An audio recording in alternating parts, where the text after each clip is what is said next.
Oke, hari ini kita akan ngomongin satu kota. Dan kota ini tuh, aku pas baca artikelnya dan aku pas nonton dokumenterinya, aku langsung, Hawkins, karena bener-bener mirip. Mirip banget sama apa yang terjadi di Stranger Things. Jadi karena satu kejadian bermula, tiba-tiba kayak, yaudah runut, ada lagi.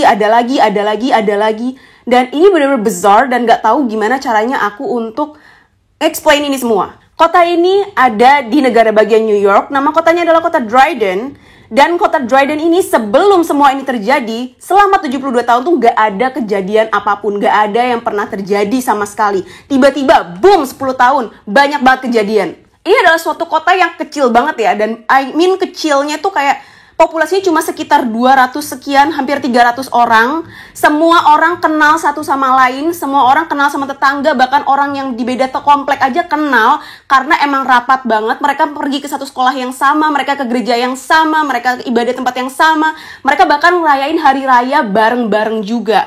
Kalian bisa bayangin berarti sedekat apa antara satu individu dengan individu lain di kota ini. Dan kota ini saking amannya aja ya. Semua warga gak ada yang kunci pintunya. Jadi apa yang bikin tiba-tiba kota ini kayak boom, banyak banget kejadian aneh, banyak banget kasus kriminal, banyak banget orang yang meninggal di kota tersebut.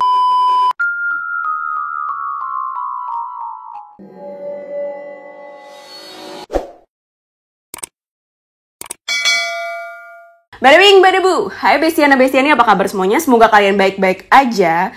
Jadi hari ini kita akan ngomongin tentang kota Stranger Things. Tapi sebelumnya aku mau ngomong ke kalian sesuatu.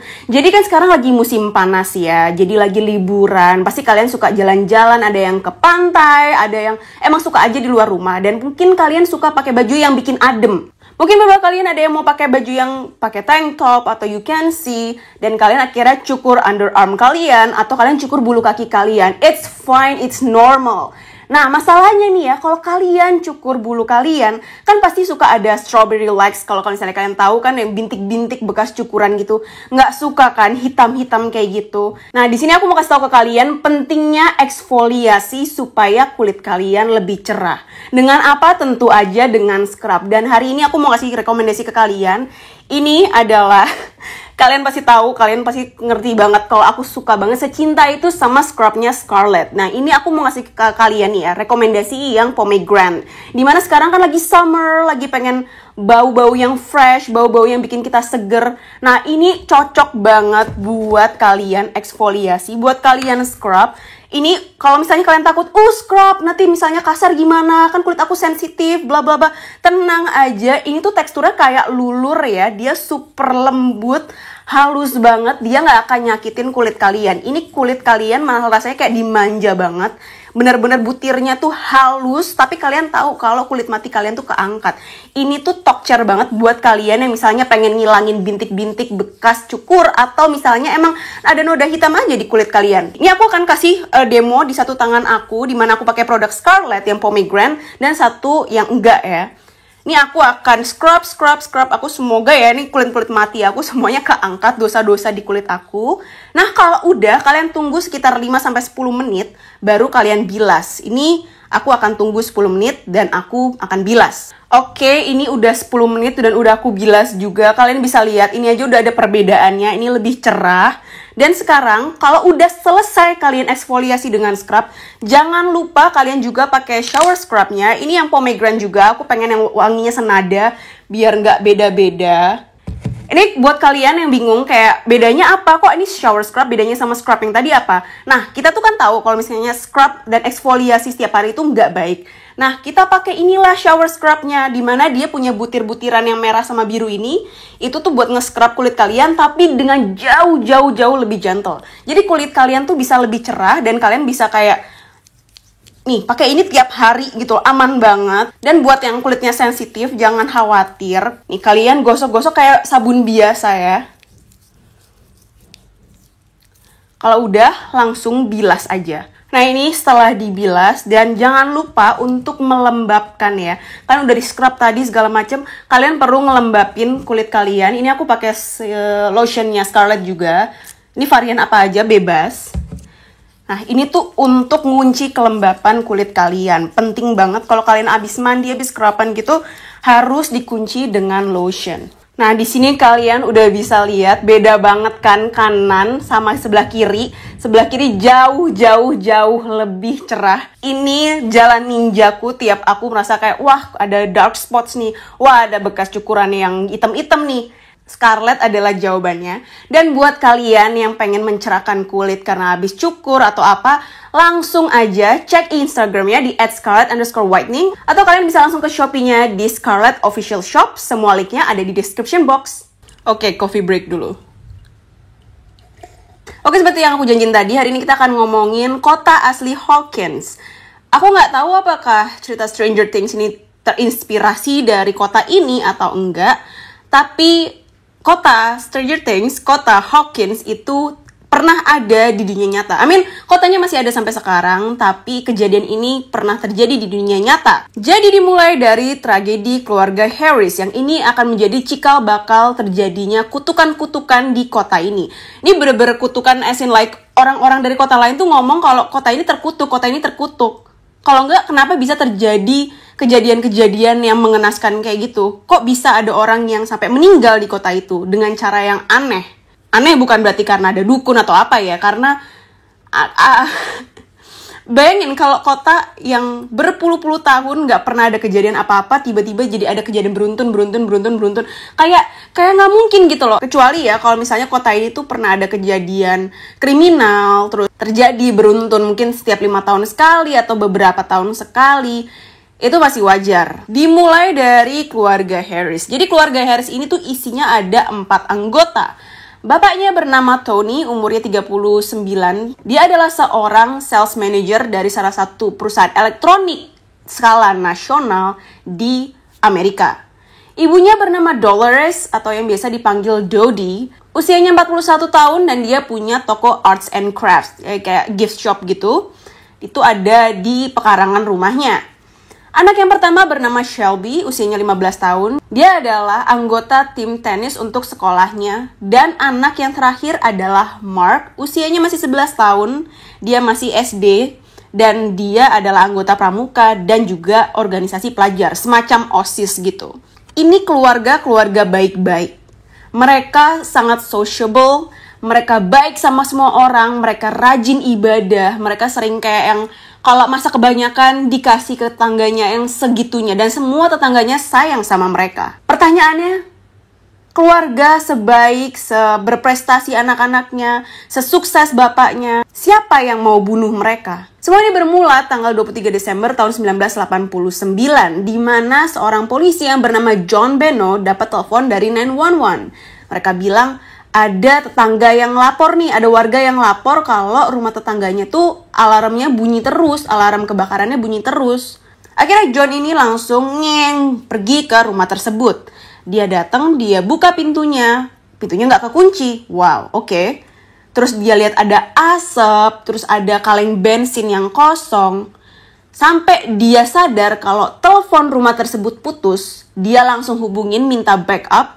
Dan sambil dia nunggu backup, dia langsung naik ke lantai 2 untuk cari tahu apa yang terjadi sama keluarga ini. Dia masuk ke kamar master dan dia kaget karena dia ngelihat keluarga ini habis dibunuh. Mereka diikat, mereka ditembak, dan mereka juga dibakar. Karena, seperti yang aku bilang, Dryden ini tuh gak pernah ada kejadian apapun selama 72 tahun. Jadi gak kaget kalau ini adalah kasus pembunuhan pertama yang ditangani sama John Beno. Jasad yang pertama kali dia temukan adalah jasadnya Shelby. Jadi Shelby ini diikat dengan tali yang diduga dari prom dressnya dia. Dan dia dilecehkan depan belakang, if you know what I mean. Dan John juga menemukan Tony, Dodie, dan Mark. Mereka diikat jadi satu, kepalanya disarungin pakai sarung bantal. Mereka ditembak dan dibakar. Karena Dryden ini adalah kota kecil, makanya berita langsung nyebar kemana-mana. Warga panik, warga takut, mereka tidur dengan lampu menyala, mereka beli alat-alat senjata untuk proteksi diri. Bahkan banyak orang tua yang melarang anaknya pergi keluar main-main. Ada juga yang melarang anaknya sekolah, mereka mulai homeschoolingin anaknya. Karena mereka pikir ini tuh serangan yang sangat random. Kalau misalnya si pembunuh nanti nyerang mereka gimana? Kalau mereka yang jadi target selanjutnya gimana? Mereka nggak mau ngambil resiko. Termasuk keluarganya John Beno pun juga takut kalau mereka akan diserang sama si pembunuh ini. Karena John Beno adalah orang yang selalu menyampaikan ke media, nyampein ke masyarakat. Dia selalu orang yang di depan, spokesperson-nya, untuk memberikan update atas penanganan dan investigasi kasusnya keluarga Harris. Nah, karena polisi Dryden gak ada yang berpengalaman sama kasus pembunuhan, mereka akhirnya minta tolong lah sama FBI. Mereka datang, gak nemu bukti apapun, gak ada sidik jari, gak ada DNA. Polisi pun juga bantuin dengan cara interview tetangga-tetangganya keluarga Harris. Mereka banyak banget kasih tanggapan yang berbeda-beda. Ada yang bilang mereka lihat pria berkulit hitam naik sepeda di tengah musim dingin. Jarang banget orang di musim dingin, apalagi dengan suhu sedingin itu, naik sepeda berkeliaran. Kan aneh. Dan apalagi di waktu itu ya, di tahun itu tuh jarang banget ada orang berkulit hitam yang tinggal di Dryden. Ini aku nggak bermaksud rasis, tapi emang ini fakta dari artikel dan documentary yang aku tonton. Terus ada tetangga juga yang memberikan kesaksian kalau dia melihat orang dengan ciri-ciri yang sama ada di depan pintu rumah keluarga Harris pada tanggal 22 Desember 1989. Dari bagian FBI, mereka juga menemukan suatu bukti yang lumayan, ini mencurigakan nih, karena si pelaku melakukan kesalahan. Jadi si pelaku ini tuh mencuri kartu kredit keluarga Harris dan mereka pakai untuk beli 2 pasang sneakers. Mereka juga beli TV dan sepasang anting seharga $500. Mereka akhirnya lacak balik kemanakah orang-orang ini beli barang-barang tadi. Mereka pergi ke toko-toko tersebut dan penjaga toko-toko itu langsung ngasih ciri-ciri siapa orang yang membeli barang-barang itu. Mereka mendeskripsikan ada 2 orang yang belanja. Yang satu wanita tua, yang satu pria muda sekitar usia 25-30 tahun. Mereka berdua berkulit hitam. Dan mereka juga ngasih ciri-ciri untuk dibikinin sketsanya. Dan kedua orang tersebut mirip banget sama Michael King dan juga ibunya Shirley King. Sketsa ini tersebar di media. Dari sini polisi berasumsi, apa yang terjadi malam itu adalah Michael datang ke rumah keluarga Harris. Dia ngebel pintu seakan-akan dia orang yang butuh pertolongan. Dibukainlah sama Dodie. Waktu itu di rumah soalnya cuma ada Dodie, Mark, sama Shelby. Akhirnya Michael masuk menyerang keluarga tersebut, bawa mereka ke lantai 2 dan mereka diikat di sana. Gak lama kemudian Tony pulang dari kerja. Gak lama kemudian dia dengar suara istri dan anaknya dari lantai 2. Dia ambil tongkat baseballnya. Dia mau melawan siapapun yang menyerang keluarganya. Tapi sayangnya dia kena perangkap dan dia juga ikutan diikat, ditembak, dan dibakar sama Michael. Bukti yang menguatkan Michael ini sebagai tersangka utama adalah Michael itu punya sejarah perampokan bersenjata yang cukup panjang. Ditambah ibunya Shirley adalah seorang professional cleaner, jadi pembersih profesional. Jadi polisi berasumsi juga kalau Shirley ini bantuin Michael untuk bersih-bersih ke rumah keluarganya Harris, makanya nggak ada DNA, nggak ada sidik jari. Polisi pun memantau mereka berdua secara intens. Nah, saat lagi ada huru-hara masalah pembunuhan keluarga Harris, tiba-tiba polisi dikejutkan lagi karena ada insiden lagi di mana bayi berusia 2 tahun yang bernama Elysia Bush hilang. Ibunya Christine Lane, dia nangis-nangis, dia di media, dia shock banget, kemana anak gue, siapa yang culik anak gue. Warga makin kesel dong, makin kayak what gitu kan, karena ini kota yang gak pernah terjadi apa-apa, kenapa tiba-tiba ada pembunuhan, ada penculikan bayi. Kita harus mengamankan kota ini seketat apa. Tapi tentang Elysia Bush ini kita akan bahas di video selanjutnya. Sekarang kita balik lagi ke Michael King dan keluarga Harris. Akhirnya karena bukti sudah cukup kuat, keluarga Harris kartu kreditnya dipakai sama Michael. Dan penjaga-penjaga toko juga udah ngasih sketsa, ngasih ciri-ciri untuk dibuat sketsa. Dan itu mirip banget sama mereka berdua. Akhirnya polisi langsung nyerbu ke rumah Michael King. Jadi polisi udah minta warrant, surat izin, dan mereka dobrak rumah ini. Bahkan juga ada rumor kalau Michael ini yang menculik Elysia. Makanya polisi langsung gercep gitu kan. Mereka masuk, mereka cari Elysia, tapi ternyata di situ nggak ada Elysia ya. Jadi Elysia tidak diculik sama Michael. Waktu itu masih pagi, jadi Michael masih baru bangun tidur, masih beler. Nah, polisi udah siap di depan kamarnya Michael. Michael tahu nih, wah gerudak-geruduk nih kayaknya polisi mau nangkap gue. Dia siapin senjatanya, polisi dobrak kamarnya. Michael udah mau tembak salah satu polisi, tapi untung ada salah satu polisi yang udah gercep, dia tembak Michael sampai Michael tewas. Shirley juga kena imbasnya, ibunya Michael. Dia dibawa ke kantor polisi, diinterogasi, dan beliau mengaku kalau beliau menggunakan kartu kredit keluarga Harris. Tapi di sini polisi tuh udah enek gitu kan, kesel banget. Oke, Michael udah tewas gitu loh. Kita harus bisa nangkap seseorang supaya tidak meresahkan warga gitu. Ditambah mereka juga nggak punya bukti kalau Shirley ini bantuin Michael untuk ngebersihin TKP. Akhirnya mereka improvisasi sendiri.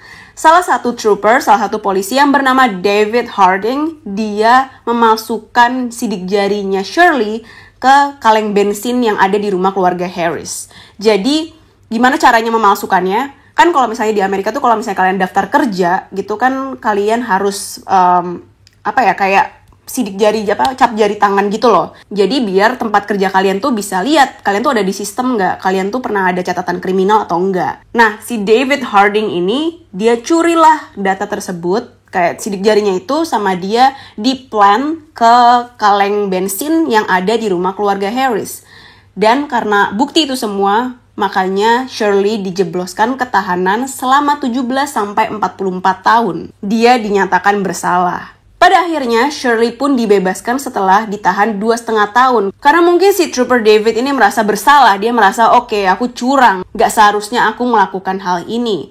Makanya dia ngaku kalau dia melakukan kecurangan dan Shirley pun dibebaskan. Dia marah banget, ya iyalah ditahan 2,5 tahun untuk kesalahan yang bukan punya dia. Dan dia pun akhirnya menuntut negara bagian New York sebesar $500 juta. Tapi karena mereka akhirnya menyelesaikan masalah secara kekeluargaan, secara damai, mereka berhenti di settlement sebesar $250.000 atau $1,4 juta. Keluarga Harris pun akhirnya dikebumikan. Adiknya Dodi, dia juga diinterview, dia cerita apa yang terjadi. Dan dia gak percaya kalau ini semua terjadi sama Dodi. Dan inilah cerita awal mula kenapa kota Dryden bisa terkutuk.